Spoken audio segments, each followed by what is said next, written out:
আজ আমাকে কথা বলতেই হবে ইনশাআল্লাহ, কারণ আগামীতে আবার আপনাদের সাথে দেখা হবে কিনা আমি জানি না। কথা বলতেই হবে। বসেন, কেউ দাঁড়িয়ে থাকবেন না। আমি দেখতে পাচ্ছি বাংলাদেশের ভাগ্য আকাশে উত্তর গগনে কালো মেঘ জমা হয়েছে, ঝড়ের পূর্বাভাস লক্ষ্য করছি। যদি মোকাবেলা করতে না পারেন সক্ষম ভাবে, এমন অন্ধকার গাঢ় কালো অমাবস্যার রাত আসতে পারে যার সুবে সাদেক হওয়া অসম্ভব। সুতরাং আপনারা কি কাপুরুষের মতো কাফের মুশরিকদের গোলামি করে মরতে চান?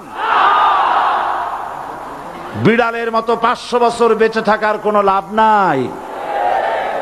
সিংহের মতো 1 ঘন্টা বাঁচতে চাই।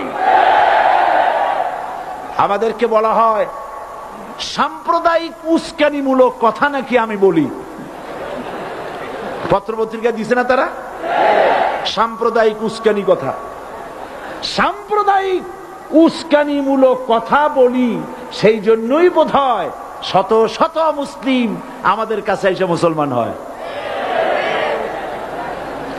মানুষে আর বোকা বানানো যাবে না। যাবে কি? আর বোকা বানানো যাবে? তারপর বলছে কি, এরপরে বলছে আমাকে বলছে রাজাকার। শুনে রাখো চট্টগ্রামের লক্ষ লক্ষ জনতা, পার্লামেন্টে যখন আমাকে এই কথা বলা হয়েছিল, আমার পার্লামেন্টের কলিগ জাফরুল্লাহ চৌধুরী সাহেব বসে আছেন এখানে,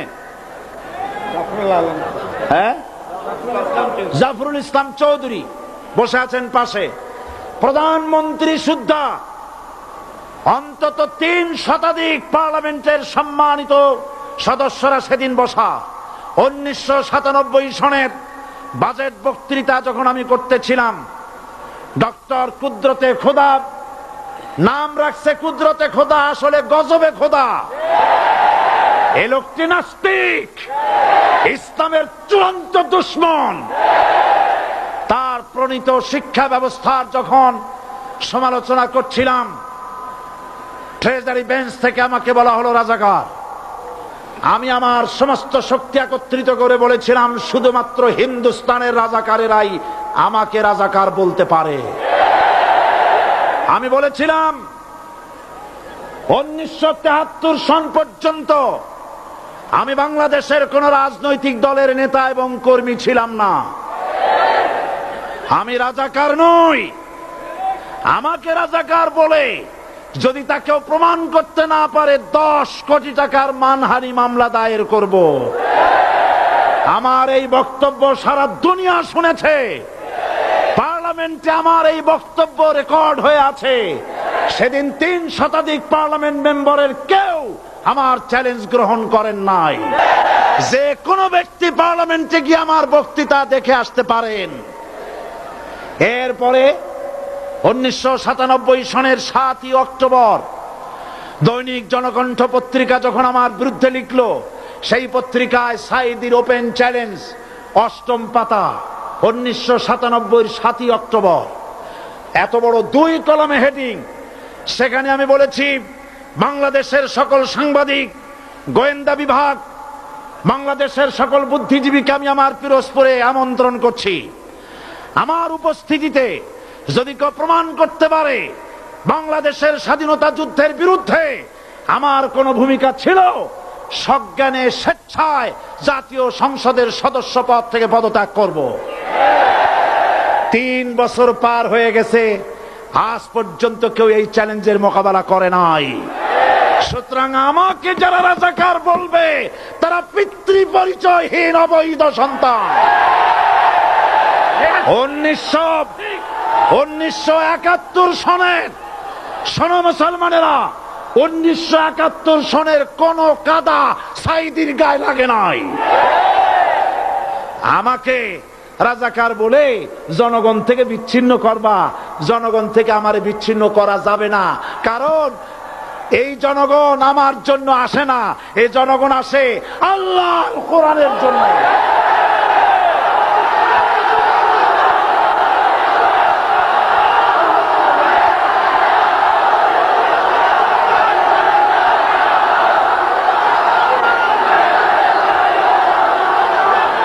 আজকে আর যারা ইসলামের কথা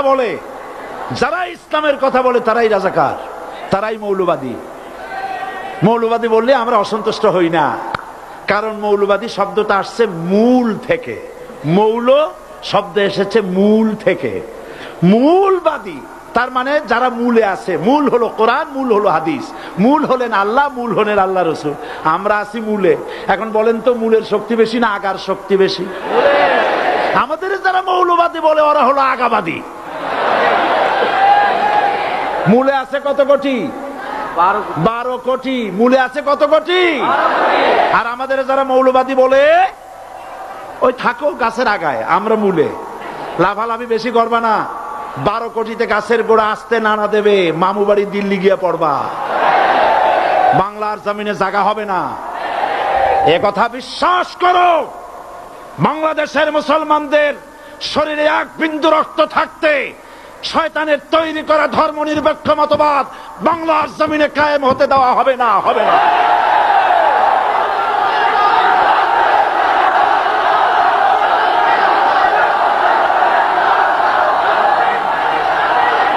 রাসূল করিম সাল্লাল্লাহু আলাইহি ওয়াসাল্লাম কোরআন প্রতিষ্ঠার জন্য আন্দোলন করেছিলেন। আয়াতুল কুরসি আমাদের সে কথাই শিখেছে।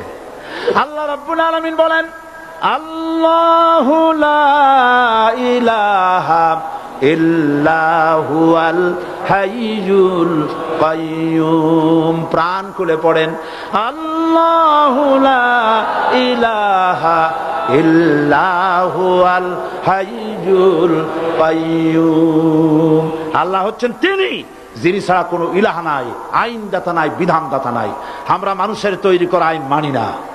12 কোটি মুসলমানের দেশে আইন তৈরি করবে মানুষ, আমরা মানব না।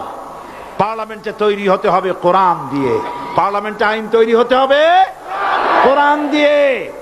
সুতরাং ভয় যতই পান আর যতই ষড়যন্ত্র করেন, 4 দল যখন একত্রিত হয়েছে, ঐক্যবদ্ধ থাকবে, সরকার ঐক্যবদ্ধভাবে গঠন হবে, নির্বাচন ঐক্যবদ্ধভাবে হবে এবং কোরআন হবে, আল কোরআনের পার্লামেন্ট হবে বাংলাদেশে।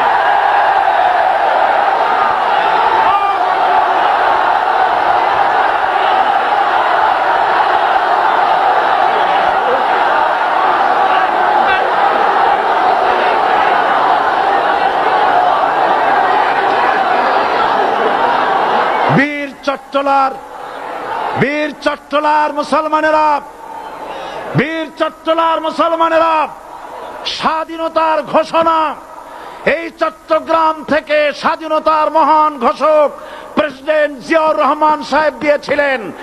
এই চট্টগ্রাম থেকেই ইসলামী রাষ্ট্রের ঘোষণা হবে।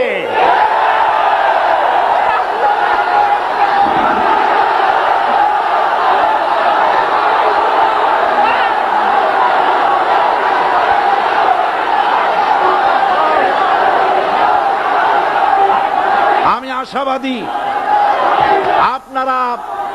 আপনারা অবশ্যই তা পারবেন। আমি 100% বিশ্বাস করি ইনশাআল্লাহ।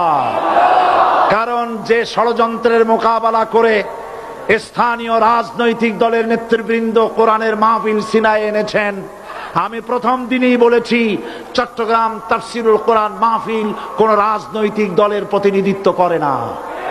এটা কোন জামাত শিবিরের একক সম্পদ নয়, এটা চট্টগ্রামের মুসলমানদের কলিজার টুকরা তাফসিরের মাহফিল। সুতরাং এই মাহফিল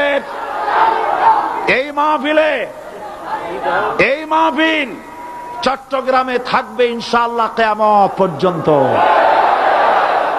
144 ধারা 288 হয়ে গেছে, ষড়যন্ত্র পায় পায় চলে গেছে।